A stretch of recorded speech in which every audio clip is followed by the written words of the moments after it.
I'm C1. I'm actually from HWG. So what I do is that I represent a small startup trying to do is doing web publishing. Right now, I'm doing in Taiwan. Yeah.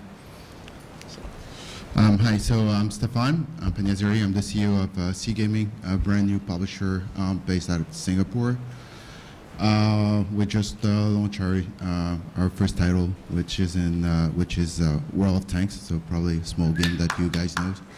So we have launched here in Southeast Asia, and I also have a marketing company out of Europe. Hey guys, so it's the last panel, so just bear with us. I'm Thomas Lee with IQ. I'm the general manager for our new office in Asia. IQ is a marketing platform technology that we leverage to use to get you users. So, I've asked Jan to do like a little survey in a second to see who the audience is. So I'll pass it on to Gustav. All right. My name is Gustav LEKSELL. I handle business development for games for the BBC, most games mostly tied to our brands like Dancing with the Stars, Top Gear, Planet Earth, Teletubbies, and so forth. Teletubbies. Yeah. Okay. So, who in the audience think of themselves as developers? Raise hands. Yeah, there's a handful of hands. And who in the audience think of themselves as publishers? The same. So there's a bunch of people who don't think of themselves either as developers or as publishers. What do y'all do? Vendors. Oh, you're the money guy? All right, pick on the money guy. This is the money guy. Pick on. Okay, good. Well then, since user acquisition may be something you're not all familiar with, we may start with a general question. What are the challenges of user acquisition? Whoever wants to start with that. You first. You're the biggest. I'm the first guy. We're going by height. All right, so we decided beforehand that I will be like the big bad corporation with lots of users already, so I'm going to take that track. And the challenges we face in building audiences. So most of the stuff we do now going forward is transmedia, where we develop digital products tied to stuff that's linear, like TV shows or movies and that kind of stuff. And the biggest challenge we have actually is what type of TV audience or sort of broadcasting audience play games, and what type of mechanics do they actually like. So it's more about content, and it's more about the type of content that we push to our users, and then how we get them to engage with it, outside of the TV space. So it's a bit different than the other three guys here will talk about, but I think I'll sort of give a nice polarity to the discussion. And the second thing, which I think is the hardest thing, is the kind of mix of marketing you do to optimize quality users to your mobile and social products. So how much money do you spend on lunches to Apple versus acquiring users from, say, companies like Tapjoy, or traditional marketing via mobile like AdMob. So I think that type of learning is really, really important for future products when you've already learned something. So I'll speak from the acquisition side. So what IQ does, as I stated earlier, is we work with some of the biggest publishers in the world. We also work with some of the smaller ones, new ones, startups, old friends and new. But the challenge at the end of the day is, do you have $1 million this month, or do you have $10,000 a month? Maybe you don't even have 10,000. And then if that's the case, where does BBC spend £1 million, right? As opposed to, say, 10,000 US dollars. So it's about targeting. It's about understanding your users and having enough data to sort of manage and leverage to go back and study that data, and then hopefully you learn from your mistakes, or you build your, it's one thing to have 1 million email addresses, it's another thing to actually target those users, advertise, you have a new patch, we have, World of Tanks has a World of Planes coming up, etc. How do you keep them engaged, content, and then more importantly, how do you get them to come back? So active, and then ultimately the holy grail, which is the paying users. How do you get people to pay you? So that's what we're going to talk about today. So we're not BBC, obviously. So although we have a big game, we have a big title, we still have to really optimize where we're spending our money. So it's really all about the quality users that you are looking for. So what are your users? This is where really important, but also where you're going to get them. Then it's all about how you manage your marketing mix. Again, you were talking about different channels. It's good to have like different channels where you go like broad and try to get like the maximum of people, but you also have to really optimize and target your audience really fast. So you got to learn about your core audience, and it's also very good for you to know your product. Some of the people are really mistaken about their product itself, where they position it, and who are your users. But not only like the users, I mean, we are working on a free-to-play, and which is, I guess, the model which is right now hot and proved to be successful. So free-to-play meaning that you also need to have non-paying users to have a great balance. So really, again, customer acquisition is very important, but you have to keep a good balance within your game. And also, just to kind of add to what Stefan said, everybody wants users from North America. You know, everybody wants users from Germany, UK, I mean, all the usual targets, but there's a limited number of users from those territories. And just as I tell some of my clients, Europe is not a country. You can't just localize and take 3 kingdoms into English and hope to push it in, you know, all the territories, you know, I mean, 40 some odd countries and 20 some odd languages. It just doesn't work. So know your product. Where are your audiences? Where are you going to get new audiences? And again, once you have that data, how do you monetize? How do you leverage your data? Okay. So for what we do is that, unlike Stefan, is that they have a big title, we have small titles and also small budget. So actually, is the biggest challenge is really understanding. I agree with what Stefan said, understanding your games, actually where is your users. And then also the biggest challenge is actually that you have limited budget, and then you try to spend, at the start maybe you try to spend a little on this channel, a little on that channel, but sometimes there is what a lot of people will call it the tipping point. So you just can't spread wide, because some of the acquisition method really require certain focus before it works. Maybe it doesn't work when you put very little resources, but you only work after a certain amount have been committed.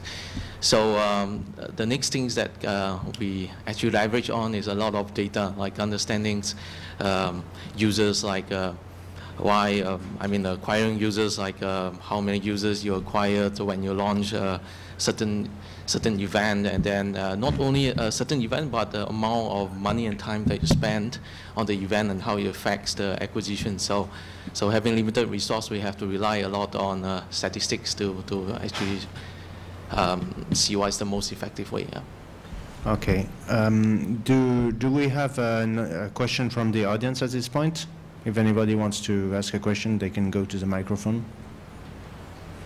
Yeah, I mean, we really encourage you to partake, you know, and see it as sort of as free consulting almost.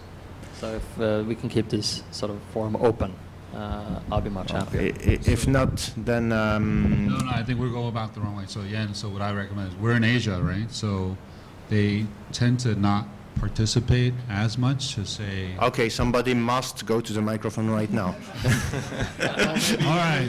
We don't continue. We don't Free advice. What do you need? Otherwise, we just go and ask questions to you. Well, so I see some familiar faces, so don't make me come get you, Chris, and just, you know. Okay.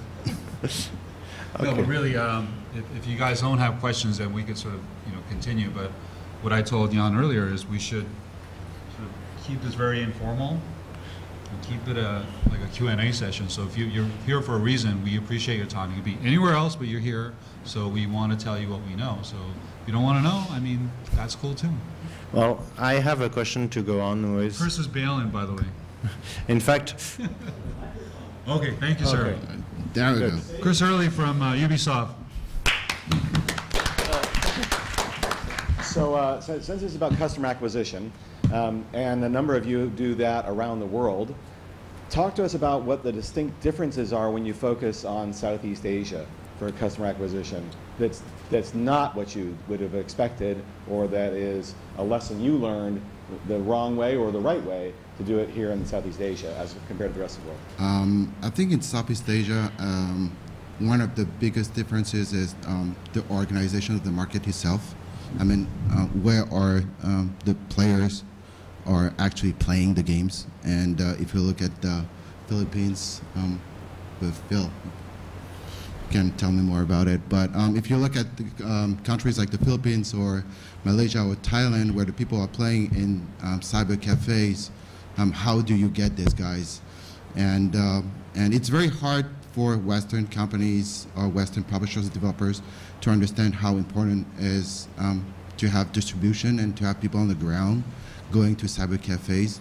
That might be expensive at first, but you definitely need to get the people where they are.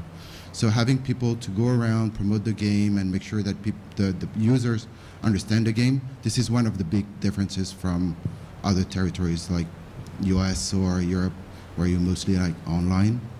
And when you are from outside Southeast Asia and you're talking about this on the ground event, then they start looking at you like, nah, it's never going to work, or why would we do that? It's just because this is where they are. And if you want to get them play, you have to do it. This is one of the main differences. I think that's an excellent point. So just to sort of add to that, so again, I think it's about going back to knowing your product, where you're pushing that product, and specifically for Southeast Asia. I mean, I don't have enough experience to sort of elaborate on what you said specifically, but historically, if we look at South Korea, which is where sort of free-to-play originated, then we could tell from history that if you target the audiences that are at the PC cafes, for example, there's just really only one way you get paid, which is PC cafes have those, cards, basically you clock in, so every hour you spend, you pay X, right? So that's, obviously that X is different in every territory, so, well, what is your margin? How are you gonna leverage it? I mean, are you gonna do a bundle deal with the hardware company, et cetera? So I think that's a key differentiator, one. Southeast Asia, I think it's the latest sort of blip on the map, as it were. So we're projected to do 1.3 billion this year, I think, which is a meaningful number. And I think, from my understanding, there's a lot of FPSs being played here, which is, I guess, common anywhere. So boys like guns. I mean, it's just, not to get They're like tanks. sexist, but they like tanks, bigger guns. But really, I mean, in all seriousness, I think that's very important. So if you know your audience and the geo, specifically, Chris, to Southeast Asia, they like shooters, so they're gonna like, tanks. Yeah, I do have something to add to that. Yeah, because I think the biggest problem in South Asia is that the market is, although the market is huge, but the talking about acquisition and marketing is still very immature. Actually, it's very fragmented. Usually, the knowledge is usually held by big publishing company. There's no like external third-party companies that is doing that. This is not yet a good industry. So there's a lot. You have to be on the ground a lot, and then there's no like if you are a Western company coming to Southeast Asia, it's not like you can just work with a few partners and then magic will happen. You have to have someone on the ground really understanding what's going on, and then understand the statistics that you see. I think that's the biggest difference, I guess. Yeah. And what does a company like BBC, if any, have plans for Southeast Asia? It's a hard question to answer for us, actually, because our presence there isn't very big. So we have channel distribution, like CBeebies and BBC Learning and BBC Knowledge, BBC Entertainment. Whereas our digital footprint there is not very big at all. So we license channels out to local broadcasters. And our challenge and why we're here, this might not be answer to your question, but is how do we leverage that audience to go more into the digital space? So it's mostly for us partnering with the right people. So we can do it all in one go, and then create sort of limited team in those regions.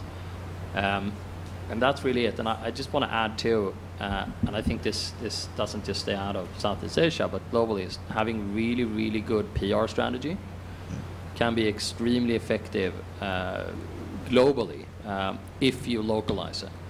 So, you know, instead of just learning from us, is that, you know, we usually go with like big PR companies that are frankly quite useless. They don't really know games. Do you want to name any of the useless ones? Yeah, there's useless one and useless two that we fired. And now what we do really is we do a lot of internal PR where, you know, it was much more effective to put an intern to grabbing the 100 top forums in each country, or, you know, blogs and so forth. And then we implement, and this is free marketing, by the way. So when we contact them with press kits and so forth, you know, they will, you know, they like it. And we do say, you know, you can do a scoop on this game or this and that. And this can, any company can do this. It's easier to do press conference when you're BBC Yes. than ABC or. No. I think At least they receive the message. Not SCA yet? So I mean, we have an easier time getting through the door, even with cold calling emails. But, you know, even if startups, I had a startup before, and, you know, usually 20% answer, especially if you make it a bit special for them with really, really good content, like a good press kit. And, you know, and what we do there is the sort of learning from that over the past like 8 months, and this is globally where some of our games, like Top Gear and so forth, have appeal, is that we track everything. So data really is king. So say if you have approached 600 different, you know, blogs, newspapers, you know, everything from TechCrunch to the smallest game site in Holland or Taiwan. You know where these people are coming from, and then you can optimize. So now we have a list from like 800 to almost 200 that we know we can get users from the future, and this is all free. Like, we don't spend any marketing money at all, except for from biz dev work, you know, phone calls and stuff. So I think, you know, what's that Chinese proverb? Small tendrils form a big river, and it really does. We're getting almost like 800,000 users for free from these channels. Apart from, and then, you know, we add traditional marketing to that. So I think for us, that's been a very, very good learning. Well, I think coming back to PR, PR can be a very good weapon for you to use. Be very, very careful with PR. I like the journalist. You have some journalists here, but you got to be very careful. Also, the way that you are using the PR that is also try to have something meaningful to say, and not just like using PR every time you're doing something. I don't know, I changed the color of my avatar. Yes, I'm going to do a PR. I just signed a small partnership. Yes, I'm going to do a PR. You're going to kill the message. So try not to use it too much. If you use it wisely, it could be really, really good. And also, once you have a kind of user base established, try to use them. That's the better advocate for you. There's the users. Okay. Just a quick question though. So, going back to your question, Chris. So, you know, we have in the U.S., well, even globally, I think just recently, you guys probably all heard of Facebook. You know, to me, especially in North America, I mean, Facebook is the social platform. There's no other, in my opinion. So, what about Southeast Asia? Are we talking about Facebook? Is it something else? Like, do you want to touch on that at all? Or? So you guys are local. Where are you? All right. Well, I think Facebook as an American company is still big in Southeast Asia, and it's getting really bigger and bigger in terms of usage. Are you advertising on that? Or? Yeah, we use Facebook. Okay. We use Facebook. We have a fan page. Again, you cannot isolate Facebook. Facebook is it's good mean to catch people, but it has to be part of a global strategy.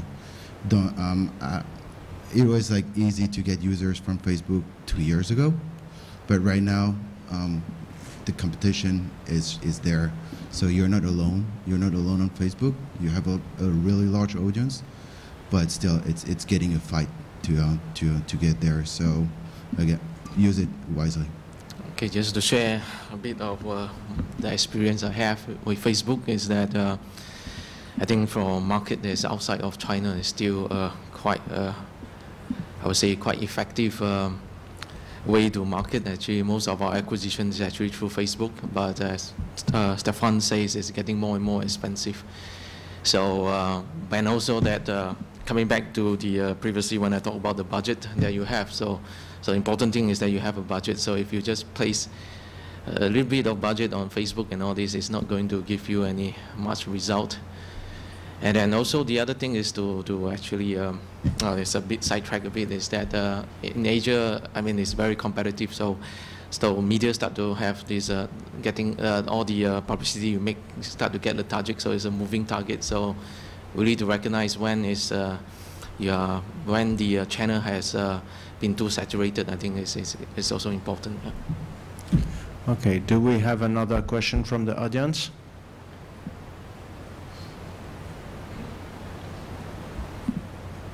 This is a question regarding PR, as you mentioned just now. Now, in the Far East, particularly Hong Kong, Taiwan, and Japan as well, there are a lot of celebrity endorsing all the goods and services around here, but not quite in games. Is there a reason behind it? Well, so do you want to just repeat the question and stuff? No, it's a good question. So what I heard was, and please correct me if I'm wrong, but you're saying, are there any celebrity promoting games outside of Asia? Was that the question?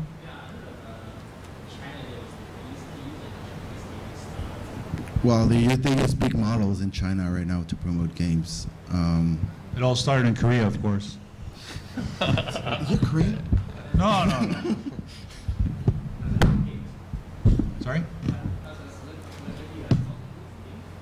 Absolutely. I mean, it's still ongoing, but I think, again, I think it's about branding. So how do you, if you're not, so let me give you a little background. So IQ, written IQU, used to be MMO traffic, more descriptive, but I knew I was doing my job right when Yahoo Games or, well, at least a dozen other, Facebook, Google, say, hey, you're that American guy from ICQ, right? As you guys probably know, ICQ's a company that got acquired by AOL and, messaging. So I saw, yeah, I'm from ICQ. I'm that guy from ICQ. I mean, I know I'm doing my job because ICQ, just call me. I mean, I don't care what you call me.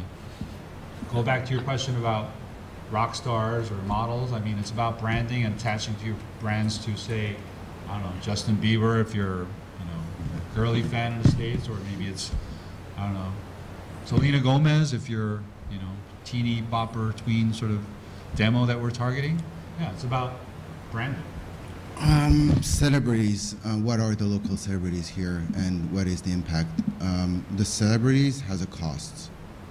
Are you going to cover your cost hiring a celebrity? I don't know. I really don't know. Also, you have to find a celebrity that would fit with your game. We are publishing World of Tanks. I'll try to get Paris Hilton. I'm not sure it's going to work. But, yeah, I think it would come because the market's getting more mature and getting more a wider audience. But it would cost money. So you really have to make sure it's worth doing it. If you just want to do branding, go ahead. But I'm not sure it's going to bring you a lot of users and people that would actually spend money in your game. I would add something. In fact, as an independent game publisher, even though not in the online game space, opportunistic brand tie-in doesn't work. If you hire a celebrity just because he or she is a celebrity, but there's no relation to your game, you are hurting yourself. Besides the money it costs to you, it takes a toll on your credibility. I mean, so I think this is a good question for me to answer, because we do have celebrity in-house. It's still very costly, because it's all royalty payment to these guys. You really have to choose the right product for the right celebrity to sponsor. And if you do so, you bring them in fully. As in, YouTube clips where they're playing the game, it's voiceover, it's characters in the game. So it's usually tied to stuff that's already exists out there in media landscape, like a movie. Right, a game to a movie or a game to a TV show. So, a good example. I'll give you a good example and a bad example. We licensed the Top Gear to Forza, which is Microsoft racing title, and we had Jeremy Clarkson do voiceover. He's one of the main guys in the UK show. So that went really, really well. You can drive the track and so forth. Another thing we did was with Doctor Who, with one of the doctors, the current doctor, the star Matt Smith. He did like a little video when he was playing the game, and it was not effective at all, and it cost us a lot of money. So it's from like deep integration to sort of just a marketing stunt. So say like Paris Hilton would, that's probably a really bad example, but Paris Hilton would sponsor World of Tanks. I mean, I don't think it will be, I mean, I think it would be useless, right? But for especially in Southeast Asia. Well, half naked maybe. yeah, I mean, you never know, you know. But I think it's Keep this rated G, remember? yeah. Okay, at least in my knowledge, I mean the Western games, I think there's a lot of there's a few celebrities actually. I mean there's mainly on community, like Harbour Hotel actually have. If you keep track of Harbour Hotel, they usually have some celebrities appearing in their chat rooms once in a while. Yeah, so they does, but it come back to cost. Yeah, because I guess in the cost of using celebrities in the West is probably 1,000 times of what you need to pay in the East. Yeah. Okay. Well, I have one question related to user acquisition. In fact, you have said at the beginning of this talk, you have all agreed on the fact that one must know his users. It's important in order to target advertising and to target user acquisition properly to know whom we are addressing. But then how do you know your users? How do you get and process data to know who your target audience is? You can start. You have Whoever wants to start. I can start. So the pros about working for the BBC is because we got a raft of data of literally every single audience member across all of our properties. And it's like really, really deep demographic and spending behavior.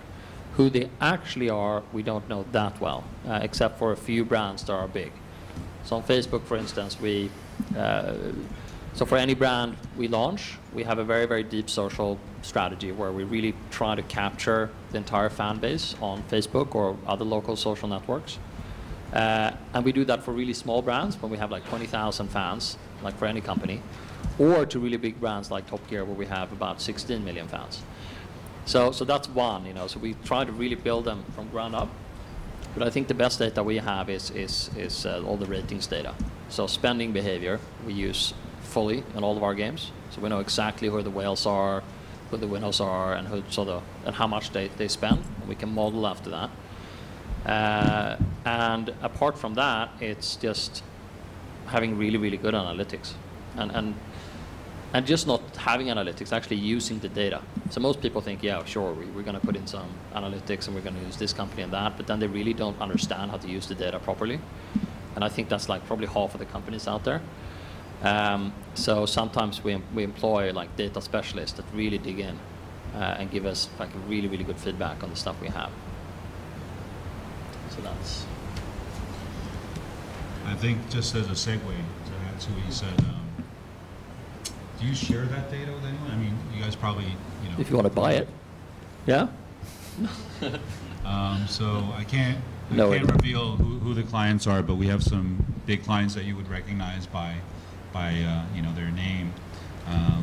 Biggest concern is, I think, security, especially if those the data that's attached to your you know, server is tied to payments. So very sensitive. If you're a listed company, then it's even a bigger issue with your legal as well as your shareholders. So, but that said, if you're able to get the big data from the big publishers or your clients, and obviously you want to keep that very sensitive material, you know, at bay and only share with your client, but you leverage that by using your data, meaning our data. So IQ has a performance platform, as I said earlier, that we use. So when we sort of cross-reference the two data, so we have the BBC data, for example, with IQ data, not only your reference to whales, I mean, we have a pool of, say, okay, we have, I don't know, how many monthly active users would you have, say, on Doctor Who? Oh, across all the social stuff and games? Yeah, just give me a number so I can sort of work. Say 10 million? So if you have 10 million monthly active users and you want to cross that with they're not, you know, they're not all active. They might have come in just, you know, once that month. They might have come in 10 times. You track that, I'm sure, but we're going to help you track not only where they came in from, but how active, how often, and are they paying? So again, going back to the Holy Grail about, you know, we got to pay our bills, right? Even BBC's got bills, I'm sure, because you know, out there. But you know, joking aside, I think it's important to leverage the big data and actually. Yeah, I mean, it's going back to data again. If you really understand your data and know what you're looking for, then you know data is king. If you don't, then you know it doesn't really matter. It's just an added cost. Data is important. How they use data is also another story. If you're a company like Zynga and you have billions of data, what are the really relevant data? It's really hard to say if you don't have specialists. Data mining, they have like it's a real job. Don't think that you can pull any data and then you have like the real story. Because there's just numbers otherwise. Yeah, it's just numbers. I mean, look at elections. I mean, they have like data, they're always wrong. And well, seriously, you can get to tell anything with data and numbers, and you can be mistaken really, really badly if you don't know how to analyze it. So it's very important to have them, but it's also very important for you to choose the right data and what you want to analyze and what you want to achieve with those data. Do you want to optimize your campaign because you want to have a better conversion? Do you want to optimize or do you want to like know more about those users because you want to know what kind of items you want to launch? I mean, you can use your data to optimize a lot of things. Just do it in a sense where you know what you want to get with the data and not do data for data. BBC has tons of data because they have tons of users. How you started, that was the initial question. How do you get, how do you create this user and how do you target? I mean, obviously first is trying to understand the market you're going to launch. What is your game? I'm pretty sure you already have competition in this market, so try to pull data on the market. What are other games are doing? What are their core demographic? What are this type of games are doing? And then you can adapt your strategy upon it. Yeah. Well, back to the question of how you understand the users actually especially from your data. Yeah, in a small company, we don't have specialists doing data mining and all this, so we try to keep the stats really simple. So let's say that you, I mean, talking about in a data perspective, if you track the monthly active users or the daily acquisition of the users, I mean, you have to understand what kind of games you are trying to make or market. I mean, if it's really hardcore and you think that the users actually will stay in your game for a long time, then usually, then you can actually cross-reference with the revenue and the ARPU that you are having. So there's a few kinds of games in my experience is that there's games that have very small user base, but the ARPU is really high and the players is very loyal. So for that, you have to do that. I mean, for us is that when we launch the any campaign, actually we actually look at the amount of users that we collect every day. How long do they stay? When is the first time they spend? So over the period of time, we can, if this channel is just they can deliver like 1,000 users a day, but then it's just you will see the retaining rate is very low or nobody spends money. But there's other games that we need really big mass of people, and then they spend maybe a little bit each of them. So you have to understand where you are actually else. Yeah. Do we have any question from the audience at this point? Yeah, please come to the microphone.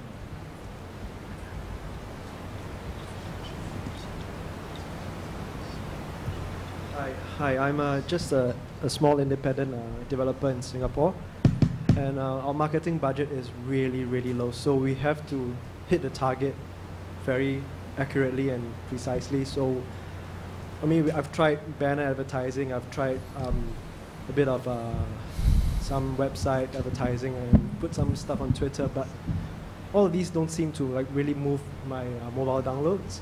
I'm developing games for the iOS. Mm-hmm. So what would you recommend as the best move I could make for, say, 8,000 US? Or is it too little? You know? Well, so Talking about mobile games. yeah, so I mean, Gustav actually brought this up for a related topic. Mobile is something that IQ is getting into. We're officially launching it at Gamescom, but until then, we're doing some private campaigns. To go back to your question, especially in a mobile, I mean, I don't think there's really a great solution or like one solution per se, because unless you're on the top 5 of the deck, I mean, you're invisible. So $8,000, I would say save that money to, you know. I might disagree. Okay, well, let me Now finish. finally. So, you know, yeah, well, that's why we're here. I mean, I don't think there's a right answer. It's not a black and white sort of in my opinion anyway. So really depends on your game. And you say 8,000 US, but are you targeting US? Are you targeting elsewhere? I mean, there's a lot of different criteria you have to go back to, but to add to what both Stefan and Gustav said, I mean, yeah, in a world of marketing, maybe targeting is king, but you know, really data and targeting put to use, I mean, probably that's what it comes down to. It's really a science. And you know, I invited our performance director here, but he just couldn't make it. But yeah, I mean, he would have a good answer for you. So if you come up after the panel, I'll be happy to give you my card and we could discuss further. Yeah, I think sort of agree with Thomas. It's 10,000 is not a lot, but you can drive installs with $10,000 if you know exactly what you're looking for. But there's no like one-stop solution. So I think you should do a mix. So obviously take a step back, and I would first look at who you want to target and what you want to achieve with that $10,000. Right. So if you say I want to achieve 50,000 installs, I think that's doable. If you employ a mix of really smart PR, which is for free, and like chart boost mechanics. So like companies like it's different from every country, but like Tapjoy, you know, AdMob, chart boost, and so forth, right? And really talk to them and see what you can drive with that kind of money, and look at what type of users they have. So if company X really matches what your game is about, and you think that okay, that's a pretty good match, I would do a test for say $500 to $1,000 and see the stickiness of that user base. So all of those chart boost mechanics, right? So I guess you want to create some critical mass, right, at start. Push $10,000, $20,000, see if you get enough users to climb the charts a bit. And I would test first with like $500 and see the quality of their users.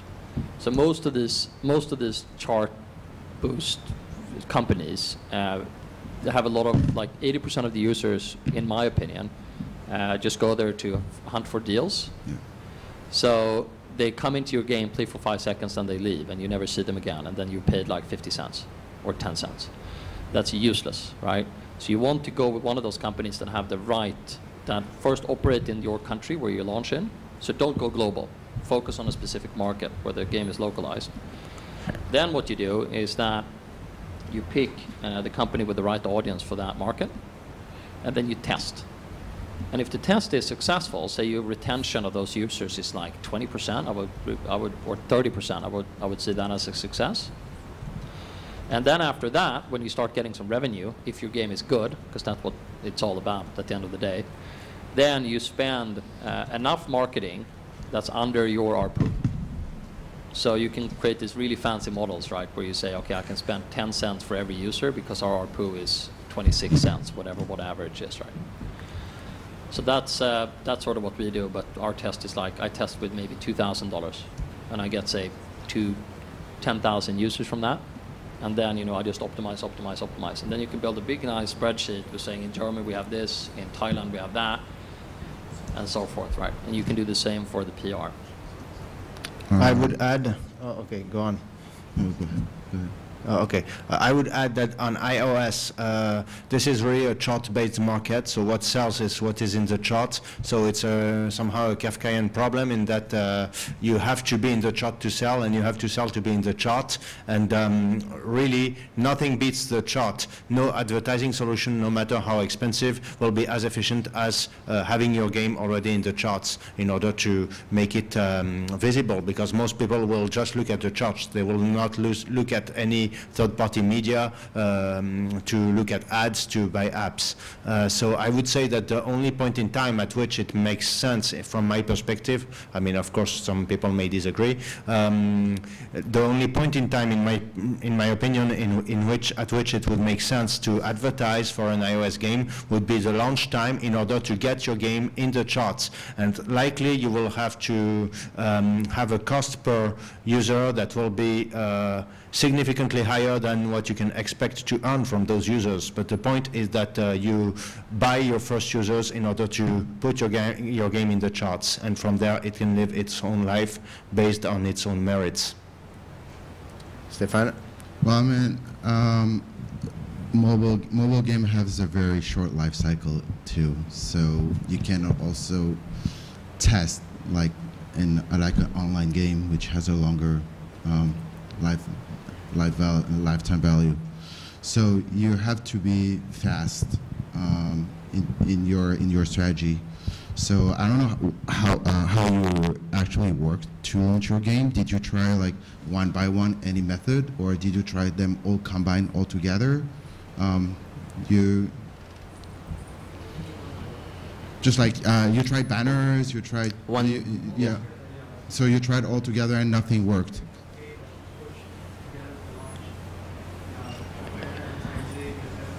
Yeah, I think it all come back to what I say just now. There's always a tipping point to advertising. So if you really spread out really thin, you're not going to get anything back. Yeah.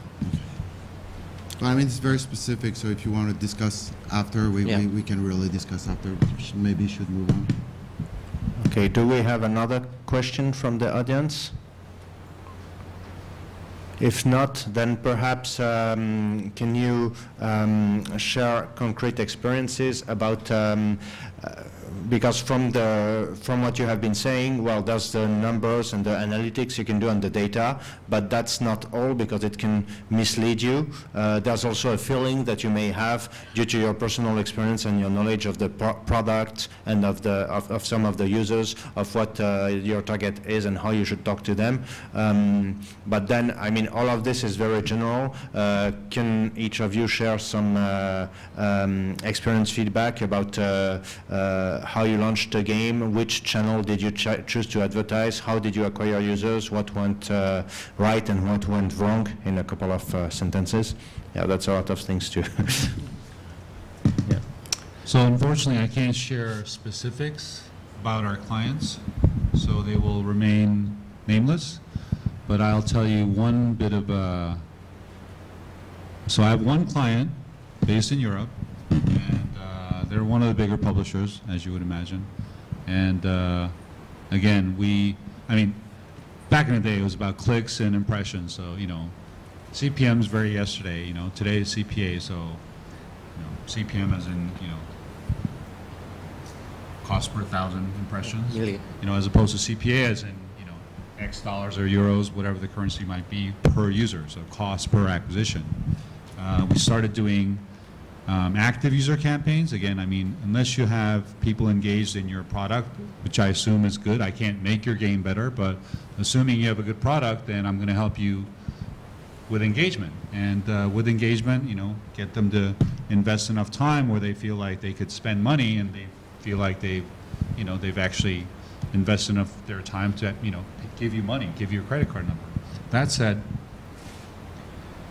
50 euros per paying user is one of the clients, is, you know, what they're doing. So you could probably imagine that the lifetime value for that product in that territory has got to be, you know, at least 2, maybe 3x. Otherwise, that's not a good business model. So that's as far as I can go. I can't really share any more about that client. So that's my story about, you know, Where to spend it, how, well, again, you know, we have every channel that we use, so yeah, I'll leave it at that as my example. Okay. I can do a concrete example. So we launched one of our Top Gear mobile games. So first off, and we haven't really mentioned this, but on iOS, it's very, very good to have a relationship with Apple. It's a continuous relationship with them where you actually bring them in to look at design of your product and so forth and offer feedback. Because they love new innovative stuff that pushes their platform. So if you have one angle there, they would love that, right? So you can build a relationship there, and that might result in featuring, right? So you get featured on the App Store. And that's worth a lot of money. And that's all free, minus some lunches. And so starting there, you know, we built a really good relationship, and then it might, of course, be easier for us, but you should anyways. And then after that, it was really digging into how we could get the most marketing for, you know, the best, you know, littlest amount of money. So free PR, except for all the PR fees.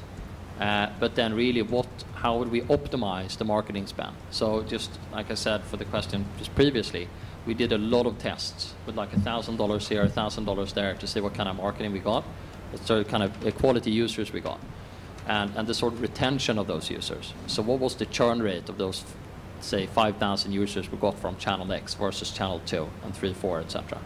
So we worked with about 7 different companies, everything from marketing, like AdMob, to chart boost, like Tapjoy, to see what the best sort of channels were. And it doesn't cost that much money. I think we spent like $15,000 as a test. At the same time, we had a game in one of the markets already live. So we launched most of our stuff in Australia and New Zealand first for optimization. And then we optimize sort of gameplay and so forth to see how the game itself monetizes. And that's also very important, because if it doesn't monetize, then you're pretty much screwed. And then it's just a balance of that, and finding the right strategy doing so. So for Top Gear, the biggest learning there, that was the mobile advertising networks really helped us, and the PR really helped us. Tapjoy, etc., were good, but not as effective. And there are lots of other companies like that were better, like Flurry and so forth. And then how we utilized our own channels. So if you have more than one game, you have to do cross-marketing between those products. Otherwise, you're just dumb. Sorry to say that, because you will get an uplift from other products, even how small it is. And then when you have 5 products, it's a constant flow. Like it's a very simple more from or more fun button within your games. But I mean, I think regardless of your budget, no matter how small, I mean, without enough of a sample, I mean, your data is pretty useless, because if you have a week's worth of data, then that's not really going to help you at all. Yeah. Experience. So it also depends on, I'm talking about online games, but it also depends on the phase where you are in the launching of a game. Open beta, commercial launch, total different story. We've spent some money and used some channels for the open beta, and we saw some channels doing really, really well. But when we went into commercial launch, we kept using those channels, but at the end of the day, they were not that cost effective. In terms of revenue driven by those channels, at the end of the day, the CPA was higher. So that also could mislead, because at first it was like, wow, this is bringing us a lot of traffic and we're not spending that much money. But at the end, when we are adding like we opened the shop and let people pay, we just realized that we were paying a lot of users, but they're not paying anything. So the first cost was the mass was just like lower at first, but at the end it was more expensive for us because they didn't bring us any money. So my advice is just like test it once at a different stage and at different moment in time for your game, because some channels are good for launching, some channels are better when your game is getting more mature. Okay, for drawing from the talking about mobile apps and all this, for me, I'm a bit from the old school, so I started from the box distributions and all this along. So just a bit of history. if you look back into the history of games, box distribution from early days, and then after that move on to the Java games, which Java games is actually like what you have now, all the mobile games that you have. So they all come back to the same, is that when you start, the penetration cost is really low, and then all people get into it, and then got to get more and more expensive, and then after that it's all dominated by big publishing. So when you go back also to the more recent one with all the Java games, I mean, you see that there are so many games coming out, and then I start, maybe you have some success story, but then in the end is the market is so flooded with games, mostly maybe mediocre games and all these. People start to get tired. I mean, your visibility start to get lower and lower and lower, and start to get more and more expensive. So same with the mobile game right now. So it's just that the channel you have is different, but if you see from bigger pictures, it's exactly the same. So I think some of the mistakes that I made previously was really that I keep stressing is that you never put enough money on a certain channel and then really spread out, because you are always afraid. I mean, being a small company, you have limited budget, you're always afraid to put all your eggs in one basket. But sometimes you just have to take the risk. That's about my experience. Yeah. Probably that's true of markets in which you advertise at first in order to get critical mass. So if your advertising budget is not high enough, it's like you're doing nothing, right? Yep. Do we have any questions from the audience? Nothing from the money guy up there? He's busy with his Facebook. Just teasing. Okay. Well, somebody should come to the microphone, really. Just go there. Free beer in it. Yeah, I wish I had some goodie to offer. But I offer beer. I mean, anything we were not clear, or anything do you need more details? Yeah. Just grab us afterwards. Yeah, maybe one more experience. Okay, this is more totally not very related, but I would say that is quite relevant. Is that the so previously we were working with a company doing download games actually. Yeah. So well, we work with porters, and there's also our own porters, and then the download rate in Asia is not really that great, but then we came out with a new promotion method that we actually create fresh version of the game, maybe the first level or something like that on the website, and then we do something like instant play. You can actually play it, and then after that, yeah, just download, and then the download actually does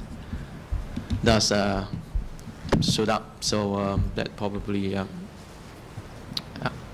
may work. Yeah. okay. All right. Well, if there is no question, I guess we can wrap this up. Thank you very much. Thank you. Thank you.